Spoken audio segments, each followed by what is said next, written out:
Let's take our first ever look at a brand new legendary store in Odyssey that is kind of comparable to the Nomad's Bazaar but has way more stuff going on. We will be spending a lot of time here, that is for sure. So let's take a look at that. If you enjoyed that, then a like would be super appreciated.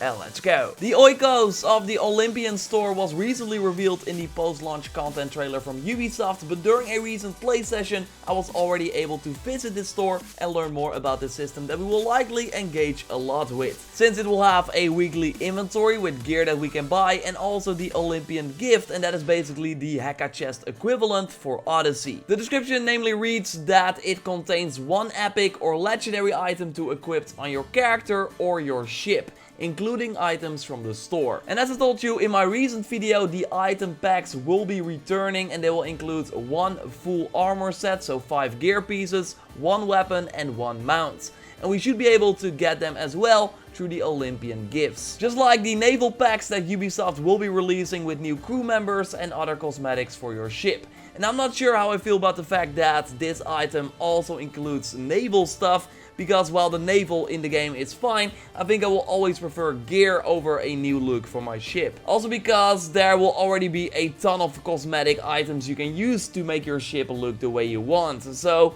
I hope that these naval items will not become like the sprays from the Overwatch loot boxes, for example. Of course, hard to say right now, but I think that in the end I would prefer 2 different items, like one that would give you only naval stuff and then another item that would only give you gear. But again, we will have to wait and see how this goes. And the fact that we can get items from the shop is of course pretty nice. Hopefully they start with a good drop rate, something we saw in Origins over time, where first like getting the mummy outfit would of course be almost impossible, and then later it dropped like way more frequent. I of course also hope that the new item packs will be immediately available in this Olympian gift and not like in Origins where we sometimes had to wait for a very long time before we were able to get these shop items by just playing the game. And playing the game is totally more rewarding now in Odyssey than with Origins, because you don't buy these Olympian gifts from in-game coins, but you need a special material called orichalcum that the shopkeeper called Sargon explains as a precious metal from a time long before our own. Why he does not take Drachmi is because he's interested in rarer and more valuable forms of payment. You can also ask him where to get this new material, to which he says that you can get it all over the Greek world if you know where to look, and that you can also check the message board for special jobs. This pop-up notification that you will see when you first visit the Oikos of the Olympians will also explain more about this system, saying that you need to complete daily quests and specific war contracts or bounties to obtain more of this special material, saying that you can trade the orichalcum with Sargon against epic or legendary items, of course talking about his weekly inventory, or you can let the gods decide with the Olympian gift. So I like the system already more than the Nomad's Bazaar in Origins, where you could only test your luck with these Heka chests. Now you can also choose to pay and get the item that you see in the store.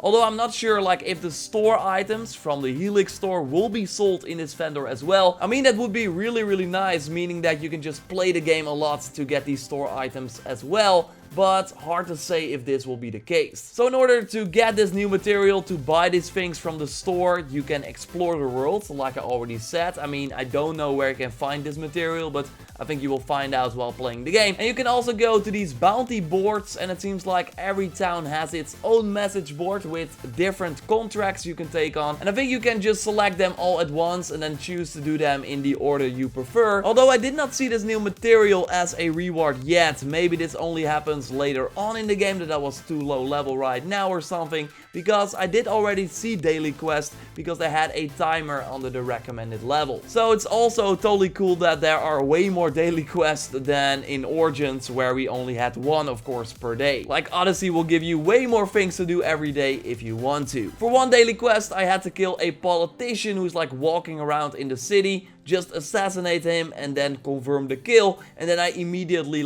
completed the bounty. And I think that is the case for most of the bounties, that you just have to kill the bandits or destroy the ships and immediately get the reward that you don't have to return to someone. And that was of course also the case in Origins. Sometimes you had to return to Rita and sometimes you immediately got your rewards. I also had one daily quest where I had to talk to a rider in the city, and this was the same location as I had to kill the politician like in my other play session. So I think the game just has some sort of randomized system where it can like tie an NPC to a special bounty in the same area and then just change that like every day. Anyway, I just had to pay 50 drachmi to complete this daily quest by talking to the rider, and then I got the XP. Like, I'm not sure why that was, but I found more of those types of quests where I just had to pay some money to complete it. I think you can also choose to not pay any money, but not sure what happens then.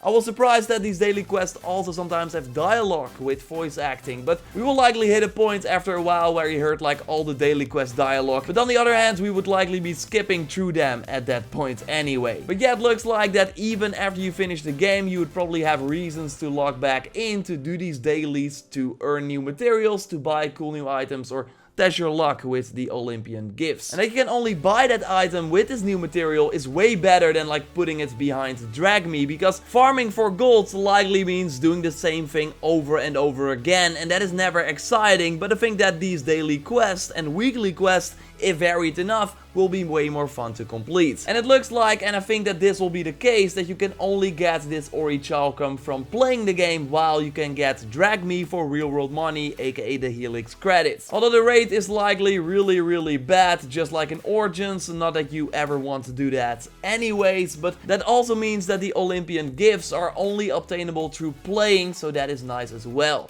This system will stand and fall though by the weekly selection. If that does not include interesting items, then there is like really no good reason to do these daily or weekly activities. Again, I hope they include stuff from the item packs as well. But yeah, the conclusion totally is that this is way more fleshed out than the Nomad's Bazaar. Sorry, Rita. So that is at least cool. Oh man, I can't wait. We're close to the release of Odyssey, and I still got some more content before that time. So totally subscribe, of course, for everything Assassin's Creed Odyssey if you haven't already. Like this video to support channel. Check out my recent Odyssey video on the fact that you can fight alongside a familiar assassin. And I will speak to you next time. Goodbye.